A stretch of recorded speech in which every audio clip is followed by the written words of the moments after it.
right, welcome to another episode of Piecing It Together, the podcast where we take a look at a new movie and try to figure out what movies inspired it. And today on the show, it's actually a special episode. Joining me is Joe Black, a filmmaker who has been here on Piecing It Together many times over the last few years to help me piece together new movies. But he has a new movie out. It's called Natasha Hall. It's currently in the festival circuit at the time of this recording. It just had a screening here in Las Vegas at Fort Bedlam. It's actually the second screening it's had at Fort Bedlam, along with some other screenings he's had around the country. And we decided to get together and talk about the movie. We, of course, get into some puzzle pieces for the movie, but also we talk about the making of the film, what it means to him, and about his process as a filmmaker. So we get into a lot of great stuff behind the scenes of the making of this film, Natasha Hall, which you will all hopefully be able to see very soon. We will definitely let you know when you are able to watch it. But if you're hearing this before the film is out, it should still be an interesting conversation about indie filmmaking, and we hope you enjoy it. So before we get to the conversation with Joe, I do want to remind you, as always, to make sure you are subscribed to Piecing It Together wherever you listen to podcasts. You can rate and review us over on Apple Podcasts or Spotify or Podchaser and Good Pods. Those are kind of the four big rate and review places. So go ahead and drop the 5 stars. It's really nice when you do that. You could also follow us on social media at Piecing Pod and join our Facebook group Popcorn and Puzzle Pieces, where we continue the conversation about all the movies we talk about here on the show. And don't forget about our Produced by David Rosen Patreon, where you can find bonus and advanced content from Piecing It Together, as well as Awesome Movie Year, which is another movie podcast I produce, and stuff from my music career. Lots of great content over there on the Produced by David Rosen Patreon. It's patreon.com/bydavidrosen. Check it out. So let's talk to Joe Black about his new film, Natasha Hall. Joe Black is with me in person today for the first time. Joe, how's it going? It's crazy seeing behind the curtain, you know? Yeah. It's very Wizard of Oz. It turns out you're just an old man with a pocket watch the whole time. I am an old man. That's actually very true.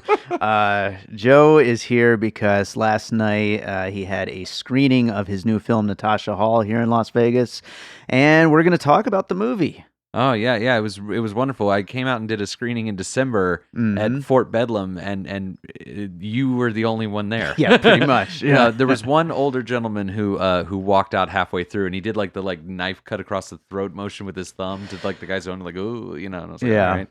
But William Powell, right? That's his name. He helped us do some promotion for it this time. The Fort Bedlam people asked us back, and we had, I would call that sold out for Fort Bedlam. Yeah, it was packed. A lot of people. It was great. I told Kat when I got off the phone with her, I was like, we had 16 times the amount of people tonight and only 4 walkouts, so only 4 times the amount of walkouts. So that's like it's a good ratio, you know? Sure. Yeah. So, being invited to come back to Vegas for this, to do another screening at a place you had done, I mean, it must have felt pretty good to be asked to come back to do something. Yeah, I mean, as an artist, you're always like, you can't hear when people say good things, like, because you're just you know what I mean, and you only think like, oh, they were just being nice or whatever, because the Fort Bedlam guys afterward, they're like, oh, that was great, but I'm like, yeah, sorry to waste your time, guys.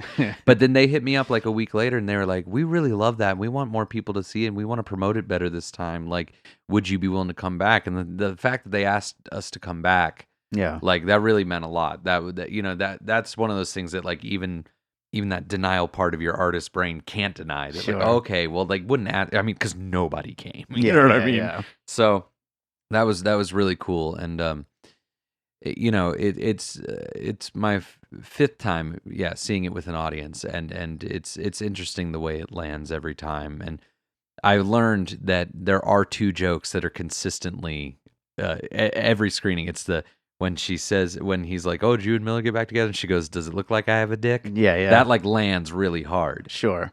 And then there's a moment at the end when one character reveals that she's killed somebody, like, over the phone, and that got a huge laugh last night.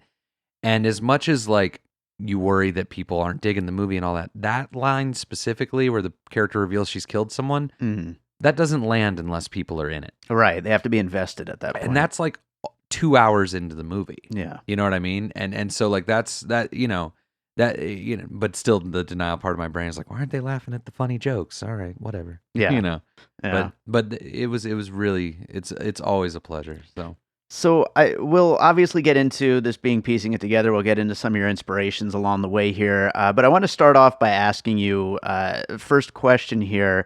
This film, Natasha Hall, has got this kind of like dual story elements going through it between being like a detective noir, but also being about this creative person, and where the impetus for mixing those two things together came from.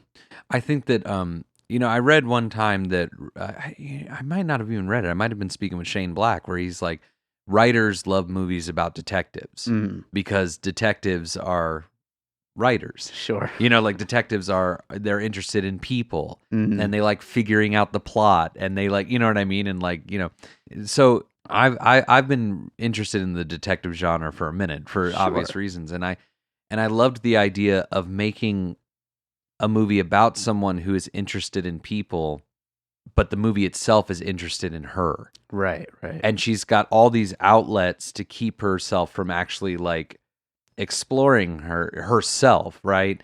And being an artist, I only know one way to explore myself, and that's through the art that I make.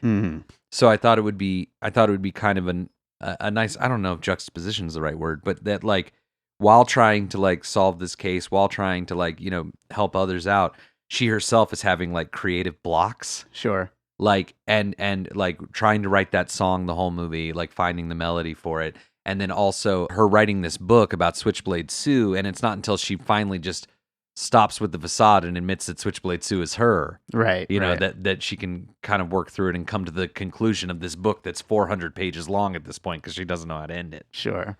And Natasha herself is drawn to artists. Like it's implied in the movie she comes from a musician father. She talks about like her dad loving music so much that it was all he cared about, so she has this real resentment toward art. Yeah. And I mean all that is, in a way, like to an extent, me exploring not only myself but also the struggle that I see a lot of my creative friends in LA going through, that they won't kind of like that they're afraid to unearth the things they need to unearth to, Yeah. So that, I mean, I don't want to call it a cop out. I just want to, like I have to make something easy on myself, I suppose, in a movie like this. But. Well, getting a couple puzzle pieces out of the way right here, just to sum of what you were speaking of right there. I'm pretty sure we've talked about this movie before, but I thought a little bit about Martin McDonagh's Seven Psychopaths as far as her writing a story while also getting involved in a whole, crime thing at the same time. We have talked about that movie before. I forget what one it was on, but I remember, because it talked about like Tom Waits, like is why I saw that movie. And then you told me that wasn't even his original casting choice, and I went, you can tell. Yeah. Like you could tell he wasn't that cool to think of Tom first. Wow, that's funny. Yeah, I haven't seen that movie since the week it came out because I was really looking forward to it, and then it just didn't land for me. You know what I mean? None of his movies actually really do. Right. 3 Billboards is another one that like everybody, was in love with it, and for me, it just didn't hit the target. But his brother makes films, and those are actually much more in tune with inspirations. Like he made a film called The War on Everyone. Okay. With Michael Pena and Alexander Skarsgård. Yeah. Like that's actually much more in tune. And the movie The Guard with Don Cheadle and I never saw The Guard. Yeah, it's great. Like those are actually, I'm actually more drawn to those films, even though I'm not crazy about them either. I love The War on Everyone, I can't lie. But what I like is those movies to me seem to take a genre and kind of like, they know that you're into the genre, so they're not going to play into any of the tropes. It's like, yeah, it's a buddy cop movie. Yeah. Moving on, that actually is much more of an influence in a way. Okay. But it coming up now a second time, I guess I'm going to have to rewatch Seven Psychopaths. Sure. Yeah. Well, actually, I'm going to need to too. At the time, I loved that movie. I just haven't seen it in a while either. But yeah, I absolutely loved it when I first saw it. But I do want to get back to you. You're already kind of starting to talk about it a little bit, but at the screening yesterday, you did mention during your introduction about how this is a film, about the character, about the detective. You mentioned Fletch or Axel Foley, but not about the story that they get involved in necessarily. And just if you could like kind of talk about that a little bit more. Well, I think about like Beverly Hills Cop is a bit of a bad example because it's just such a. I really think that movie's perfect. Yeah, like I think that's a perfect Hollywood movie. Yeah, but like, what do you remember about Beverly Hills Cop? The character. Yeah, exactly. Yeah. Same thing with Fletch. You know what I mean? Like Fletch. The plot for Fletch is, both movies have a very simple setup. Axel Foley, his friend was killed and he has to find him. And then Fletch is like, I've been hired by this millionaire to kill him, and that's weird. Right. Like, you know what I mean? Like but that's really it. You just remember more the character and the set pieces, I suppose. Yeah. But being, we don't have money for set pieces. Like Sure. My set pieces, she's going to run down the street and the sun is coming up. It looks good though. Oh, thanks. Yeah. Well, we actually shot that at sunrise. Nice. We actually did, we had to shoot that scene at 5 a.m. when the sun's coming up. And 2 days in a row, we planned to shoot the scene under the bridge that follows immediately after it. But the first day we planned on shooting it, we had a 5 a.m. call time. The actor just didn't show up to shoot the scene. So we had to shoot Natasha running with this car that we had. Then the second time we went to shoot it, we went to the bridge and there was another film crew under the bridge shooting a TV show that day or something. So we couldn't shoot that day again. So we shot more Natasha running. Wow. But then that guy who had that car that we were using for those scenes was such an asshole that we ended up, I was like, man, I don't like this guy. We haven't gotten all the footage we need, so we're just going to reshoot that stuff anyway. Okay. So it took 4 mornings to shoot that scene. Jeez. But yeah, I personally, like, I come from a Cassavetes, Robert Altman, Sure. kind of angle, and, something like The Long Goodbye. You know what I mean? Yeah. Obviously, The Long Goodbye is a huge influence on this movie.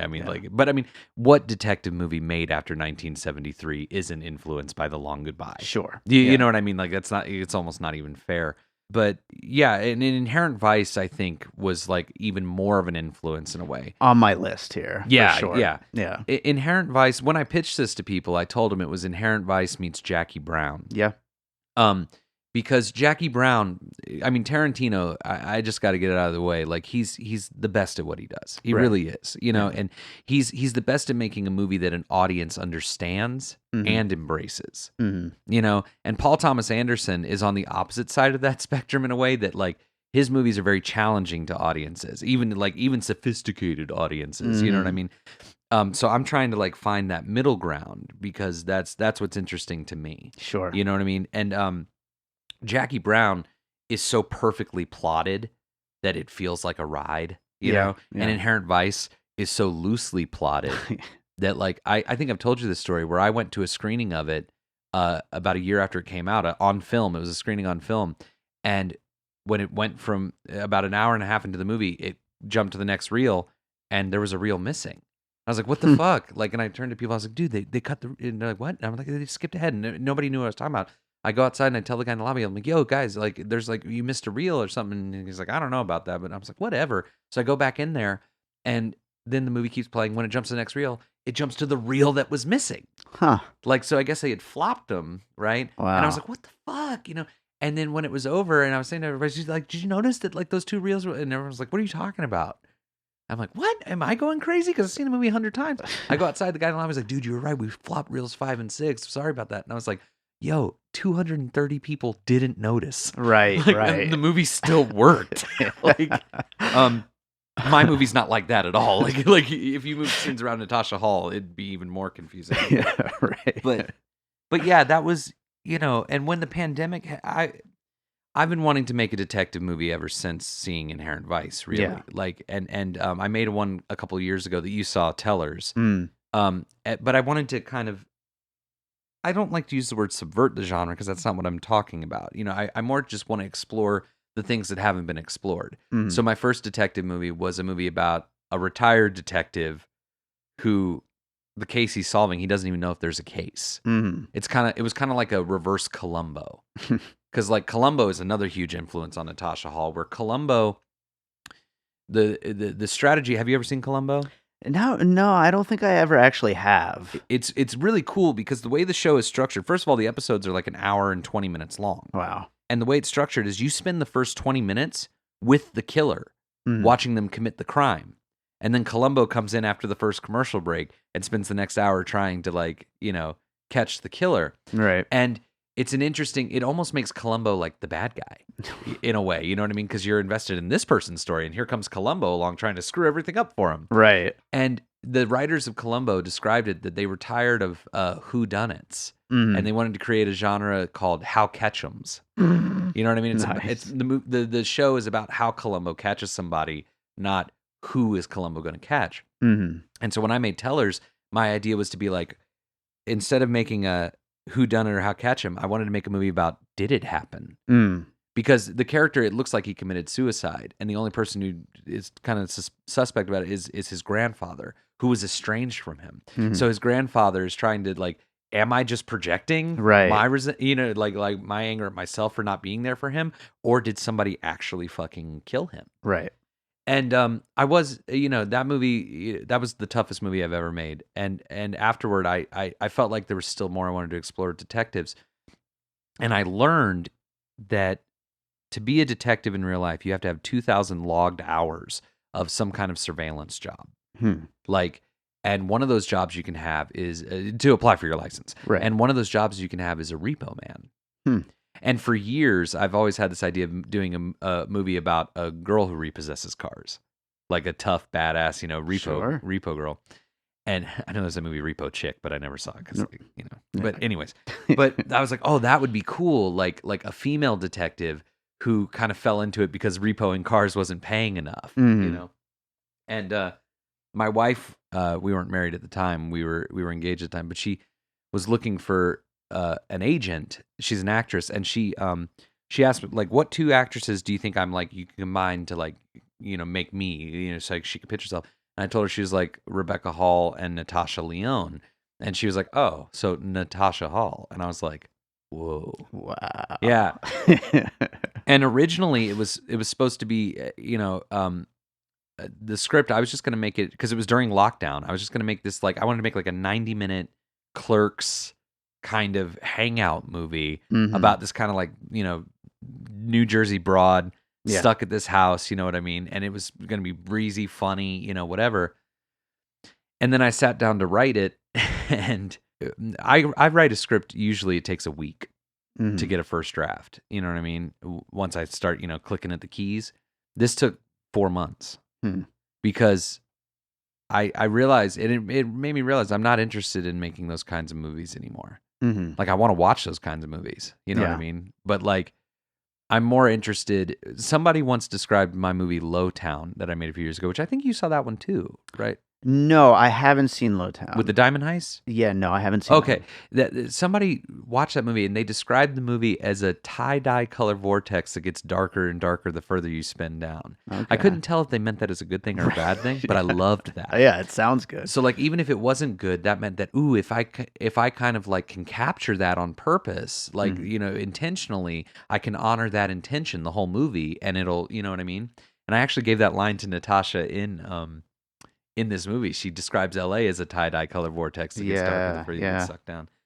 That's actually inspired by a deleted scene from Chasing Amy, where Kevin Smith used a review for Mallrats for the opening scene to Chasing Amy, where somebody's criticizing Ben Affleck's comic book. Yeah. But, I have Kevin Smith on here as well, and I mean, I feel like in an alternate timeline where Kevin Smith continued making interesting films about interesting characters, maybe it could turn into something like this. Yeah. I mean, like, he's the filmmaker that Dogma is the movie that made me want to be a filmmaker. Yeah. I was 13 years old. I was staying with my aunt for Christmas in her pool house, and my cousin had Dogma on DVD, and I watched it. And in that 2-week span, I watched it twice a day, every day. And that's when I realized I want to be a filmmaker. I knew that I wanted to be involved in film my whole life, but I was going to be an actor. Yeah. Like, that was my angle. Because when you're a little kid, you don't know what the fuck a director does, you know what I mean? But I didn't like acting. Yeah. I did it all the time. I was in plays, I was in, but that really, and I became an acolyte of Kevin Smith's. And I defended his work all the way up through Tusk. I actually think Tusk is maybe his, like, second best movie. Like, and I loved Cop Out. Yeah. You know what I mean? Like, I really did. I went to the midnight premiere of Cop Out. I was living in Tallahassee, Florida at the time. Halfway through the movie, I turned to my girlfriend. I was like, we got to go. I feel like you've somehow managed to bring up Cop Out as a puzzle piece on piecing it together, which is kind of funny. Like, Cop Out inspired something. Oh, absolutely though. Yeah. But I turned to her, I was like, we gotta leave. She's like, it's not that bad. I was like, no, dude, I can't watch this without my dad. So the Yeah. next day I drove 2.5 hours home after work and went and saw Cop Out with my dad. Yeah. And he loved it. To this day, he quotes that movie. Wow. Tracy Morgan dresses his cell phone where he's like, use me to call your mother. Yeah, it's, have you seen Cop Out? I don't remember if I actually watched it or not. I feel like I might have not seen it because, obviously it was just trashed immediately on release. See, and that's the kind of thing that really bothered me about Kevin Smith's work is that he was right that it was kind of the thing that he wasn't taken seriously, and then with all the bad press about what happened making Cop Out, it had no chance, and it came out the same year as the other guys. Oh yeah, you know what I mean? And I remember when the other guys came out, I think it was Richard Roper who his little blurb on Rotten Tomatoes was like, note to Kevin Smith, this is how you make a buddy cop movie. And honestly, the other guys was the first time where I went, Adam McKay might not be a good filmmaker. Right. I actually think that movie's terrible. Yeah. Really terrible. But Cop Out, I'm like, the performances are good. The jokes, they're not huge, stupid gags, but there's a moment where they're in a house and Bruce Willis hears Tracy Morgan scream downstairs and Bruce Willis runs and he falls down the stairs. He's like, oh, fuck. And he gets up and he walks into the kitchen where Tracy Morgan's being held hostage. And the bad guy goes, dude, did you just fall down the stairs? And Bruce Willis goes, no. That's ridiculous. I do have a thing for underdog movies, where I try to see someone's intention and how much they committed to honoring the intention, because skill is whatever, what I mean? When it comes to being an artist, I think skill is something that's, either funded or learned, you know what I mean? But your intention is what matters the most to me, because I think some of the best made movies, it was John Cassavetes who said, the most technically perfect things in our industry are commercials. You're right. You know what I mean? Yeah. And there's a lot of power in that statement. I kind of stick to that statement because when you're a DIY filmmaker, the one thing you come up against, no matter how good your movie is or how bad it is, without fail, every time somebody's like, oh, if only, you had more money, or oh, some of the acting, blah, blah, blah. And it's like, thanks. All the things completely out of my control. Yeah. And Cassavetes has another brilliant quote about that where he says, he talks about a car. He's like, imagine a car and you and your buddies spend 4 years in a garage making a car from spare parts and building it together, and then somebody goes and buys a car off of a factory and they drive it and it's fun, or whatever. Then they come and they ride in our car and the gear shift sticks a little bit and it's kind of bumpy, whatever. And then you say to them, what did you think of it? And they say, well, again, it's a little bumpy. The gear shift sticks, blah, blah, blah. And Cassavetes is like, but I just want to yell at him. But what about the car? You know what I mean? Yeah.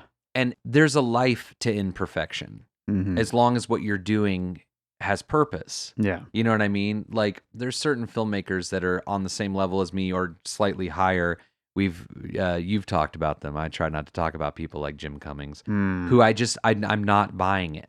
You know what I mean? There's a lack of sincerity. There's too much ego in it. There's too much, and so their shortcomings on the production level, to me, are revealing in a way. You know what I mean? But then there's certain filmmakers, I just saw this, what was it called? Scary at 61, the Scare of 61. I can't remember the name. I don't know. But it's a brilliant, it's a movie about two girls who move into Jeffrey Epstein's old apartment. Oh yeah, the Dasha something. Yeah. And it's not shot very well, and the acting is whatever. Yeah. But it's such a the idea is so sincere, and the idea of making it is so sincere that it's infectious. There's another film called Midnight Skater that you would absolutely love that I bought in one of those 10 DVD packs at Walmart for $5. Yeah. These kids shot it at Kent State on a high-8 camera just for fun over the course of a school year. And it's about a serial killer on the loose at a school while simultaneously a new drug developed in the chem lab that's turning everybody into zombies. Oh, nice. And it's literally kids shooting it on their mom's handycam, and it's almost 2 hours long. I've shown that movie to 15 people in my life, and they all own it now. You know what I mean? Yeah. So where did I go there? It was a bit of a tangent. I'm not quite sure, but well, more to the puzzle pieces. I can jump right in with another one if keeping with the Cassavetes. He he worked with his wife Jenna Rollins a lot, and I actually had the honor of working with Jenna on her last film. Like I got to direct her in her last film. She saw a film of mine called Jenna, no relation, and she liked it so much that her assistant Dakota had written this short film, and they asked me to direct it. Yeah. So I got to direct Jenna in her final. It's so cool. It really is. Like it's one of the few like even if like I never get to make a movie for more than the money I borrow from my mom, like I made a movie with Jenna Rollins, right? You know what I mean? But she made a film with him called Gloria, which is about a mob mall whose neighbor gets killed by the mob, and like she ends up with the neighbor's like little boy, and they're on the run together because the little boy has like a book of like info about the mob on him. Okay. And the movie unfolds in such a it's Cassavetes' most like movie. It's the most plot driven movie that he made. But when you watch it, it's so Cassavetes, where like the ending is like a 10-minute long scene where she's talking to this mob boss kind of about nothing, and you know that they have a past together, and like it's a weird, you know what I mean? It's about Gloria, and that's why it's called Gloria. Yeah. You know what I mean? And that was kind of the idea for Natasha Hall too. When I met Kat, I met my wife. She was in a play that a friend of mine directed, and she had that same quality that Jenna Rollins has, where she's like no nonsense. Mm. You know what I mean? Like she's a tough woman. Yeah. But also like, how do I say this without sounding? I mean, why am I even worried about it? She's also very feminine. Mm. You know what I mean? Like there's a very feminine quality to both of them. Like John Cassavetes used to use his own money to make his movies. That was his whole thing. He would use the money he made, and he'd put mortgages on his house and sell pianos and Jenna was cool with that. And she said, the only thing that I ever want to make sure we always have money for is for me to get my hair done. Nice. And she has that like this iconic poofy blonde, and Kat is very similar in that like she's very supportive of like, yeah, we got to do what we got to do. You know what I mean? She's not like, I want to get my hair done. She's like literally like, I just want to make sure we have a roof over our head. Right. But this movie, I've made a lot of movies before. This is my 14th, and I've had the full spectrum of actors in my movies, where it's like, from relatives who you need, to your friends, to me being in a lot of them, or having to do it, to aspiring actors or people who are like seasoned actors. Like I've gotten to work with John Grice and E.G. Daly and Corinne Bohr, Ron Thompson. But then the one type of actor I've never quite worked with is the sonic boom, which is like the person who's about to fucking explode. Yeah. The person and honestly, what drew me to my wife just as a person in general was that when I saw her in that play, I was like, oh, there it is. Right. She had never done a movie before, though. So making Natasha Hall was kind of interesting because it's like, will that read well on camera? Sure. And when we made this movie, it was during lockdown. So like we kept it small, we kept it safe, right? So on set every day, there's me, the cinematographer, focus puller, my first AD, and a sound person, and my wife. 6 of us. That's it. And there's scenes like when she's on the telephone where like we're spinning around her, you know what I mean? The camera's dollying back and forth and sliding. And I'm looking in the monitor with the focus puller, these close-ups of Kat and how she's looking at somebody off screen or something. And we're like looking at each other just like, wow, how the hell is she doing this? Yeah. How is it, like, what is going on here? And what's really nice is that the movie isn't for everybody, the trailer sells it as Beverly Hills Cop, you know what I mean? Sure. And to me, that's what the movie really is. Like, I'm not trying to be like misguiding or anything like that. Like that's like the Inherent Vice trailer. The Inherent Vice trailer with the, don't know much about history. Yeah. It it sold it as like a fun, romp, and it is after you see it 6 times. Mm-hmm. But the one thing that like even people who don't quite care for the film, Kat's performance keeps them there. Yeah. You know what I mean? I feel, I guess, a little bit like maybe I didn't honor it as much as I could, how good her performance was, but I'm learning. You know what I mean? Writing is much more my strong suit at this point than directing. But because when you're writing, Woody Allen talks about this. When you're writing, you're sitting there on your typewriter and everything is perfect. Right. Everything is wonderful. Everything is miraculous. And you're just like, well, look at this masterpiece that I've just come out with. Right. And then when you watch your first cut, you go, what did I do? Right. What did I do to it? But directing is more fun for me because I love collaborating. You know what I mean? And almost in a weird, like being a director is a little too much like playing God for me. Like, so I have like reservations about it, but I got to admit, it is kind of fun to get to be the filter. to like be like, yes, give me all of your ideas. Yeah. Now they're mine. You know what I mean? Because they're through this lens. You know what I mean? Sure. But I feel like I'm getting closer and closer every time. And this working relationship with this DP, Josh Chiara, it was really tough. Like we're good friends, and we butted heads like crazy. We're talking like literally kicking rocks in certain instances. You know what I mean? Getting so frustrated, pulling the plug halfway through the day on certain days. Yeah. But like, it's interesting because my look is very colorful, very fun, very like Almodovar's look. You know, very bright, very colorful. And Pedro Almodovar. Yes. And another puzzle piece. Let's pick one. The Skin I Live In. Sure. There we go. But Josh, his work is very dark and very like dreary and very like, you know, like ugly in a good way. You know what I mean? Like very like, and I thought that would be an interesting combination because that tie-dye color vortex thing idea that like if somebody who inherently leans toward the dark is shooting a movie for somebody like me who inherently leans toward light, that might be really interesting. And like Woody Allen and Gordon Willis when they shot Annie Hall and when they shot, you know, Manhattan, I think that combination of Gordon Willis's dark, gritty realism mixed with Woody Allen's romantic Hollywood fantasies created something interesting. And I really love the way Natasha Hall looks. And Josh is much more of an objective filmmaker where like he shows you what's going on. He gives you information as an audience. And me, I am the complete opposite side. I'm a subjective filmmaker where everything is determined by what the character is experiencing or feeling. Yeah. Like I don't like the Spielbergian type of filmmaking, which not a criticism against Spielberg, who you know I hate, but that like I don't want a movie to tell me how to feel. I want a movie to tell me how it's feeling. Yeah.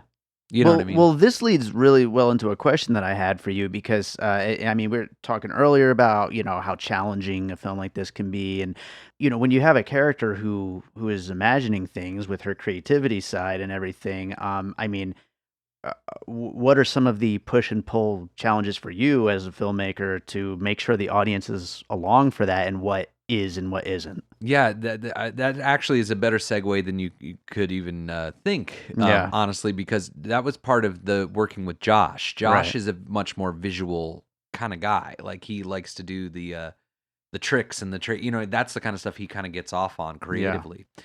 And with Natasha, I knew that we were going to make a movie about one person stuck in certain places. And and after making something, you need to open that up in a way. You know what I mean? And if she's on the phone so much in this movie. Oh, yeah. Right? That like, oh, yeah. He says.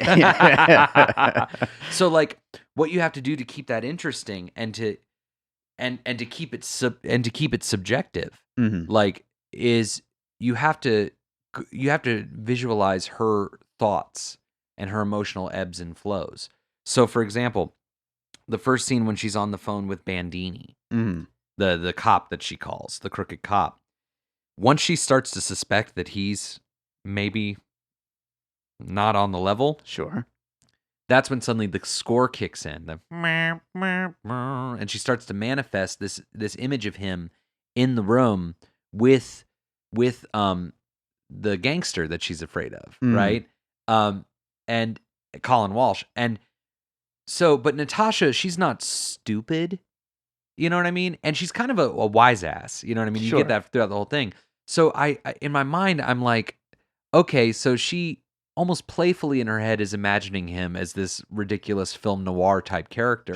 So what do? You have him in the room, you have him in black and white, you literally have him polish, you know, nickel plated, you know, guns. And like we've got Colin Walsh looking like somebody out of Casablanca, you know what I mean, with his ascot in his head, you know, like, and so for Josh, that's a lot of fun because he gets to do the black and white characters in the, you know, the coloring and stuff like that. And that's where he comes from with it. And for me, it's like, all right, but how is that what she's thinking? So like this scene where she's imagining everybody in the room, like as she's figuring out solving the case, and they're all like standing around her and stuff like that. Yeah, like you know, there's so many components to what that scene is. You know what I mean? Because you know, it's an interrogation. It's also her venting her frustrations. It's also her feeling like she's in the vortex. You know what I mean? So that spinning and that, you know, it's a manifestation of how she's feeling. But none of that is more evident than in the scenes with Bobby on the phone. So the first scene you have with her, she calls this guy Bobby, for those of you who haven't seen it, who she's got this evidence to take down the mob. She doesn't know who to turn to, so she calls this dude who she met a few years ago at a Star Trek convention, who's a reporter, but he works in arts and entertainment. But she calls him at his office, and this is when she's feeling all out of control. So the way we shoot the scene is in a split screen, and it's single take, but it's split screen. One side Bobby, one side Natasha.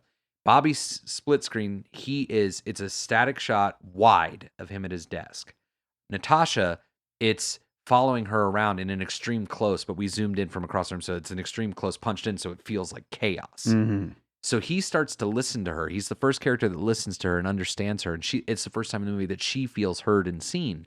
So the camera on her side is zooming backwards while his side is zooming in. Right. But he's staying static. He's not moving anywhere. So his shot is just this perfectly like still zoom.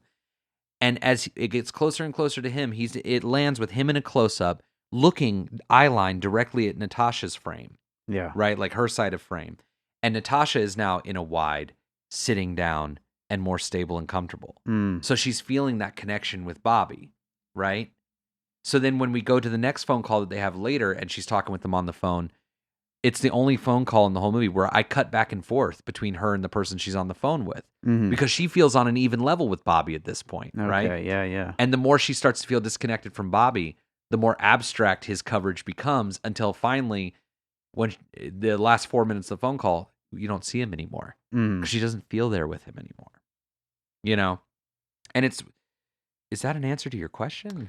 I mean, it is, but the film also gets a little weirder as it goes, right? And so it definitely, you need the audience to continue to stay along with it and knowing, what exactly is going on by the end. What is specifically weirder? I would say pretty much once she leaves that house and continues, on her journey, when she's off on the run, and she ends up running into the guy by the bridge, and ends up eventually going back to the girl, and that's a very strange, exchange. Yeah. Like it's getting wilder as it goes. That's when the movie comes back on. Yeah. Like if you notice that in the opening scene of the movie, like we've got like Natasha with her like 70s cop music, as she's like, and it's because, again, keeping everything subjective is the hardest part of this movie. Yeah.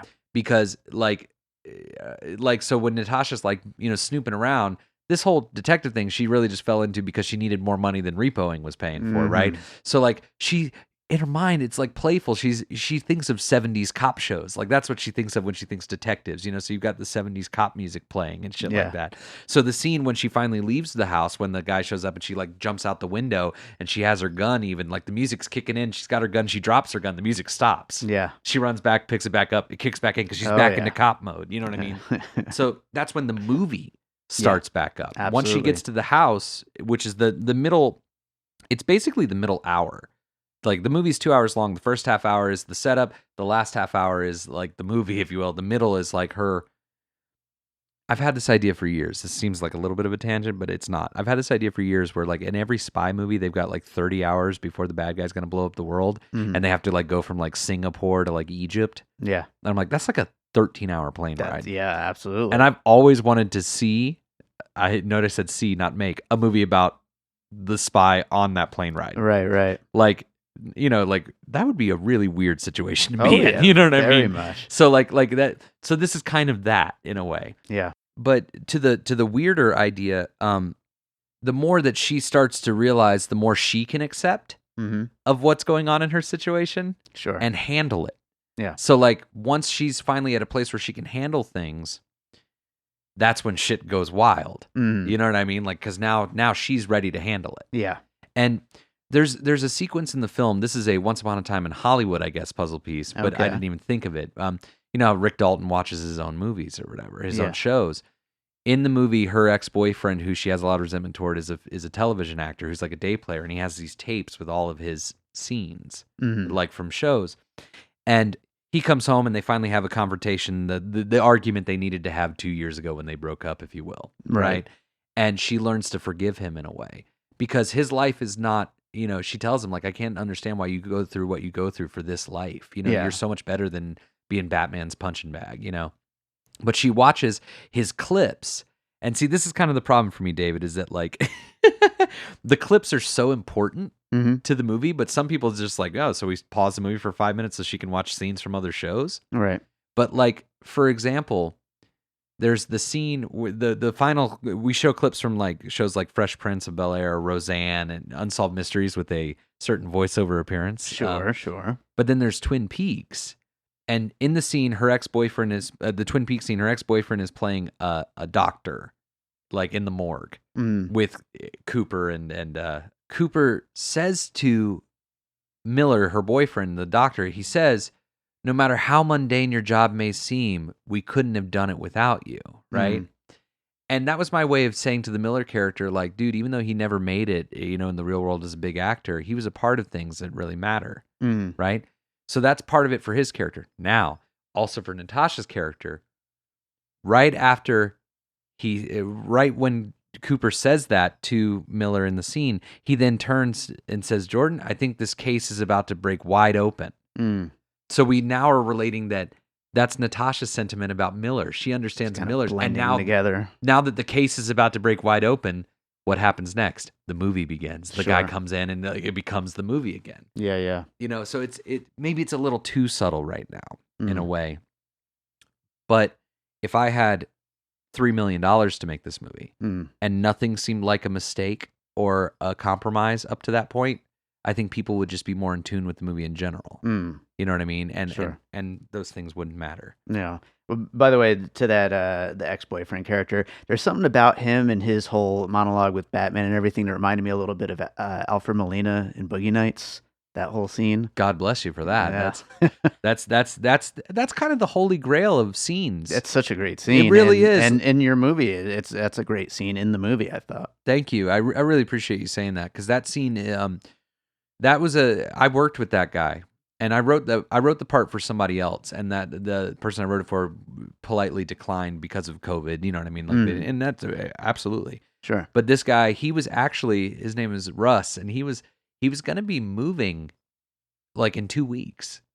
And so we got him literally right before he left LA to move to like North Carolina. And that scene was the first thing we shot because he was moving. So we shot this movie 3 days a week for 7 weeks. Yeah. And which is crazy because my movies I shoot in 10 days. This one was like 25 by the end of it with pickups. Yeah. But we shot for 3 days. We shot that whole sequence from when he comes home with his boyfriend, the agent, all the way through when Natasha and him are like singing in the room. Yeah. Right? It's like 20 minutes of the movie. Yeah. And we pieced that stuff together and that week, and I was like, dude, we have a movie. Yeah. You know what I mean? And I actually sent that scene to Elliot Gould. And Elliot Gould saw that, and he was like, I want to be a part of this somehow. You know what I mean? Like, nice. Like that scene really, and it was good we had that because times got really tough making this movie. I'm sure. But that sequence not only being a good sequence, but 20 minutes. We have 20-minute evidence that what we're doing is working. Right. You know, it really helped us get through a lot of stuff. And that Alfred Molina scene, that means a lot that like it even just came to mind for you, because that scene really is like, you know, people call me a contrarian, but it's like, nah, dude, I'm just like, I'm just honest. Yeah. And that's a scene that universally across the board, everyone's like, that's one of the greatest scenes of all time. And they're right. You're right. You know what I mean? And it's the perfect ending. Yeah. It's the perfect ending. Maybe if our movie ended 5 minutes after that scene, like in Boogie Nights, who knows? But we still got like 20 minutes to go. I only got a couple other questions here, but one of them that we haven't really touched on yet, this being set in 1990, I mean, obviously phones being a big part of this, VHS tapes, are those some of the main reasons for that, or are there other reasons that you had in mind? For the 90s? Yeah.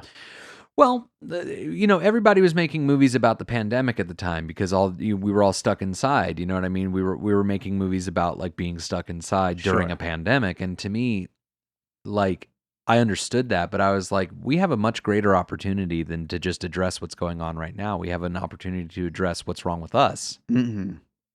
Us meaning us as individuals. Sure. Not us as a collective. You know, we can actually use this time to explore because we have no options. Yeah. But with the internet and with, you know, we have this interconnectivity that we think is a real connectivity, which isn't connectivity. So I wanted to make a movie about what we were all feeling and going through but without the timestamp of 2021. And setting it in the 90s, Natasha is stuck. She doesn't have a cell phone. She has to go somewhere where there is a phone that she can be reached by that no one would think to find her. You know what I mean? So she's stuck in this little island, and that's why she has to confront everything. Well, any particular reason the 90s versus, say, the 80s or something? Obviously, this kind of story maybe you wouldn't want to do earlier than that, 50s or 60s or something, but 80s versus 90s. I gotta be totally honest. Kind of the main reason. There's one semi reason, which is that like this was the very last time when that was a thing, because the birth of cell phones becoming like a popular thing was really important to me. Because if you notice the phone lineage in this movie, first phone you see her using is a payphone, which has a 2-foot cord that she can't get away from. Then when she gets to her apartment, she has a phone with a really long cord, so she can walk all around her apartment.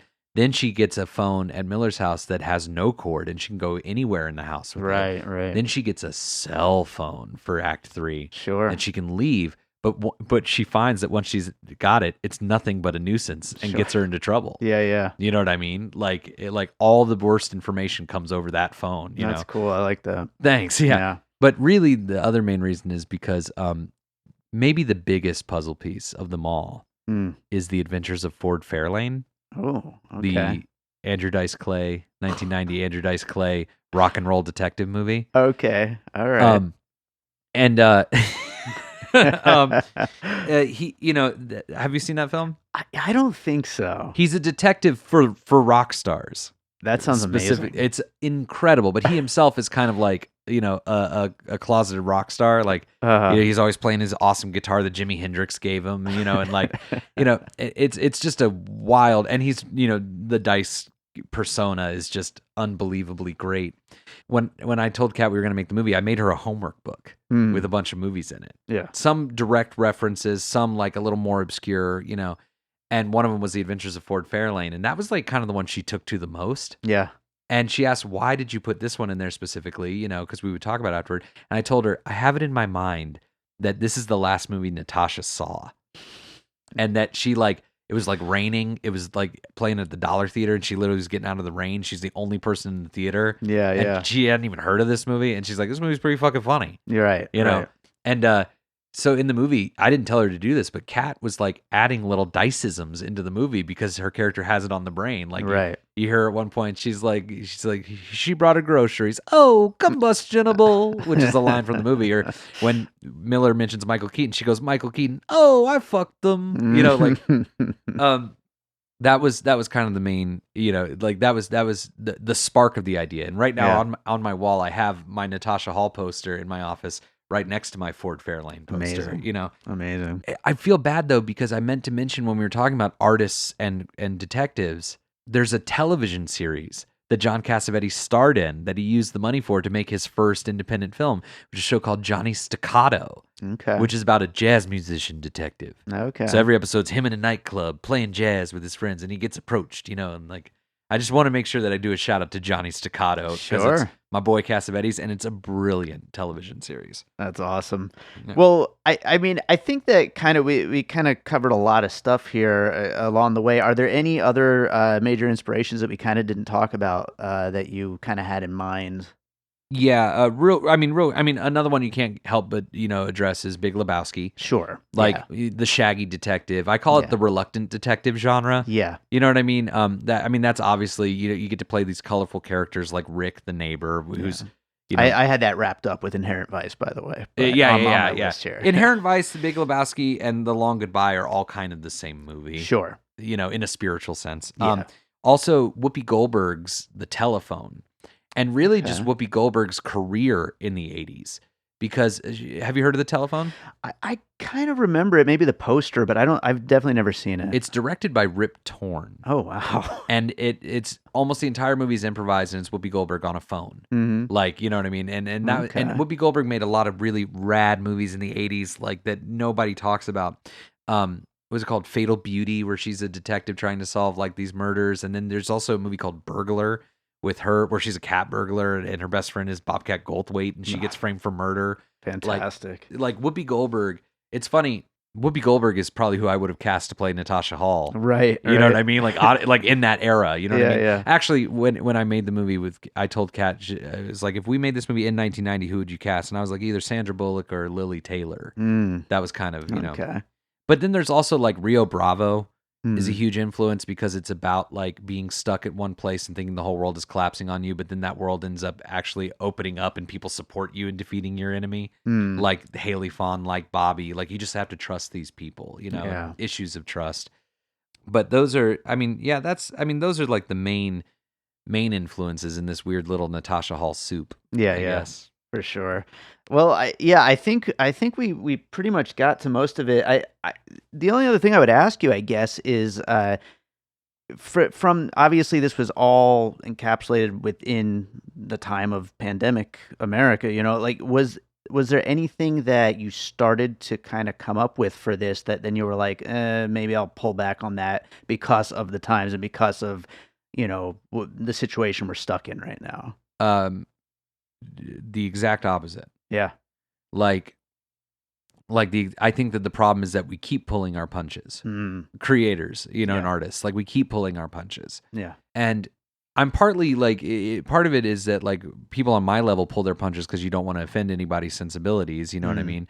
But I think it's actually a gift in a way. Yeah. Because we can do whatever we want. Sure. Nobody's telling us, oh, you can't do that. There are no mandates coming down being like, oh, you can't, So like, for example, Natasha uses some like non-PC slurs in this movie and that was interesting that one of them got a really big laugh last night. I noticed that. And I think it's because, oh, you're gonna love this. Somebody tagged me on something in Facebook the other day where Ben Affleck's daughter was talking about how Geely is ableist and sick and like offensive and blah blah blah. They tag me, they're like, "Oh, Joe Black," because I do like that movie. Yeah, but I like that movie in that way that like they tried for something and they came so close. You know what I mean? But I commented on there. I said, I am not impressed or amused by this current generation's inability to contextualize. Yeah, you know what I mean? Yeah, and that's in 1990.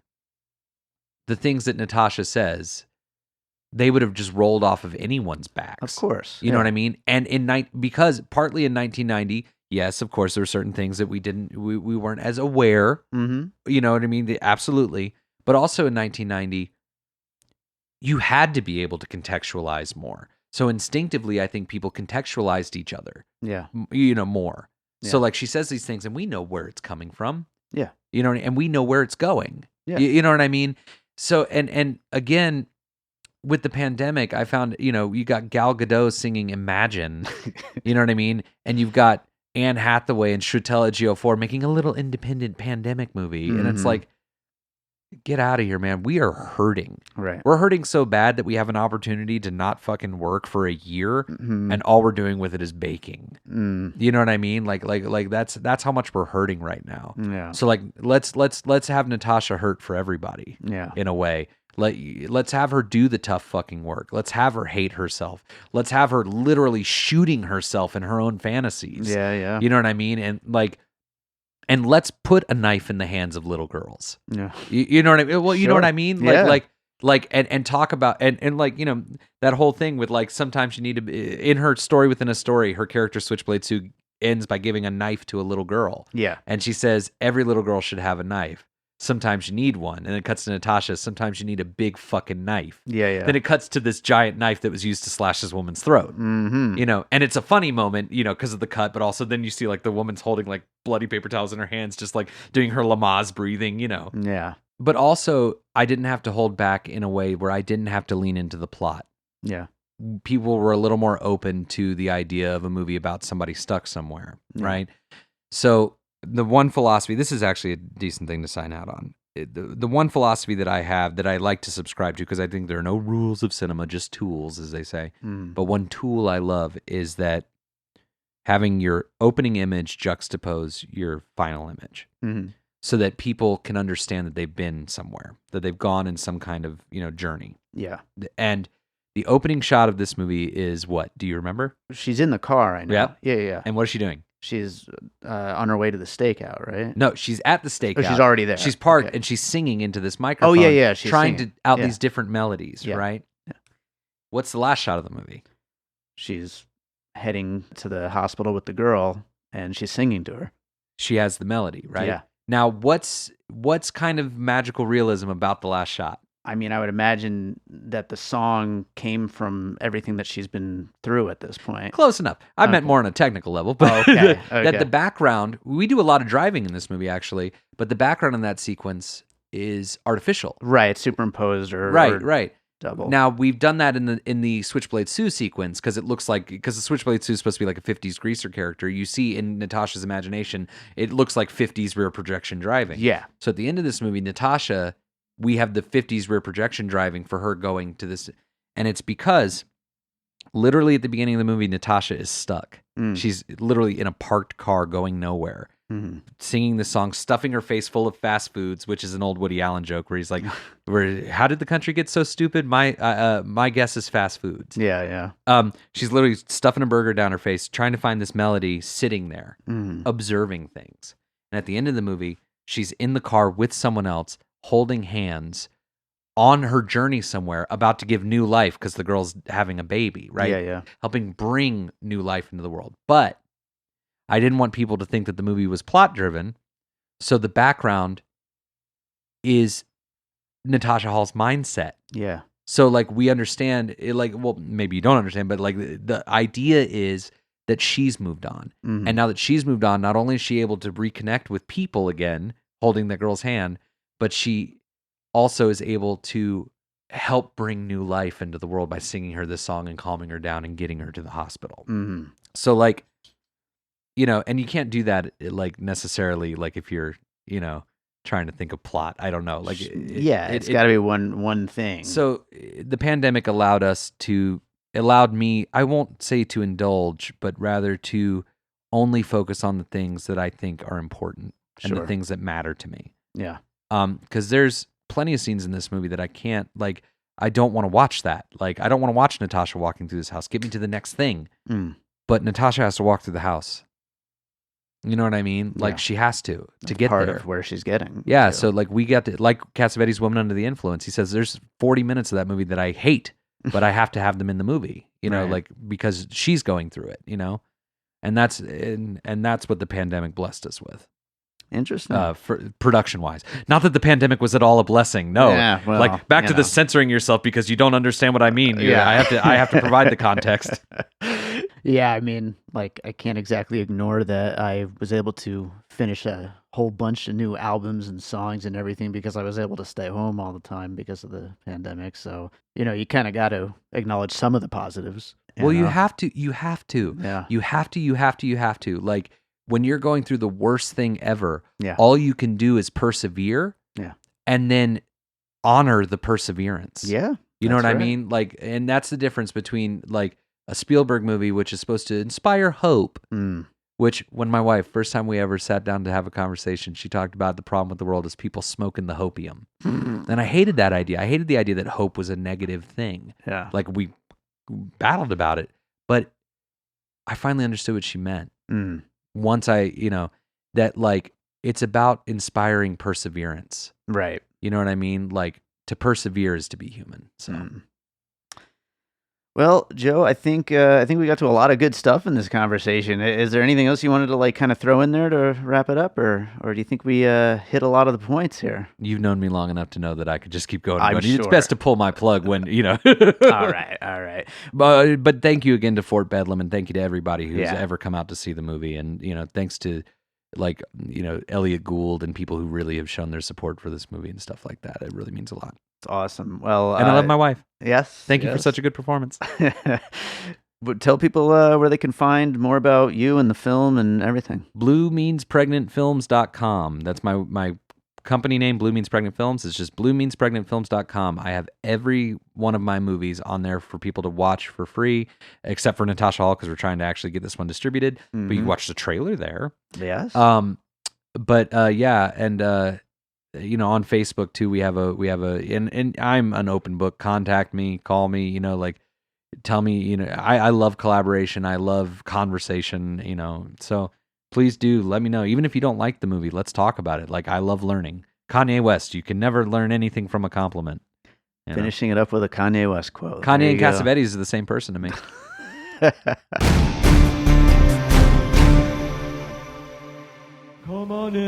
Hi, this is Wax Trax Records here on 2909 South Decatur. We buy all your old 45s, your old albums, any type of music memorabilia. Also, we sell music memorabilia, albums, CDs, and a lot. Come on down to Wax Trax, 2909 South Decatur, or give me a call at 702-362-4300. Thank you very much. All right, so I hope you enjoyed that conversation with Joe Black about his new film, Natasha Hall. Make sure to check out Joe's website, Blue Maidens Pregnant Films, to check out some of his other work, and we will definitely let you know when you are able to watch the full film, Natasha Hall, or if you've already watched it, we hope you enjoyed it, and we hope you enjoyed this conversation. So, yes, as always, I want to thank you all for listening. Make sure you are subscribed wherever it is that you listen to podcasts. Wherever you just listen to this, click that subscribe button. And if you would be so kind, you could also rate and review us, whether that's on Apple Podcasts or Podchaser or Spotify or Good Pods. Or if you happen to be on another app that has a 5-star button, click the 5 stars, and we would really appreciate that. You could also share the show with your friends. Just share away on any social media or wherever. If you're on some kind of weird backroom message board about movies, that would be a good place to tell them about the show. So just share it around anywhere you'd like to share it. You can follow us also on social media at Piecing Pod. Join our Facebook group, Popcorn and Puzzle Pieces, where we continue the conversation about all the movies we talk about here on the show. And I told you at the top of the show about our Patreon, the Produced by David Rosen Patreon. You can check that out at patreon.com/bydavidrosen, and we do appreciate anyone who subscribes over there. But, of course, the main podcast is always free, and just keep listening. And let's close this thing out with a piece of music like we always do. And I'm going to go with something from the soundtrack album Beater that I put out in 2020.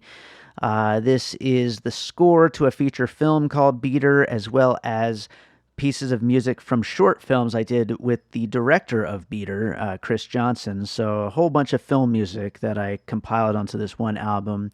And this piece is a track called Unrequited, which is actually from a short film called Unrequited. So the album is Beater. Hope you enjoy the music. We'll be back with more Piecing It Together real soon.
An All Points West production, produced by David Rosen in Las Vegas.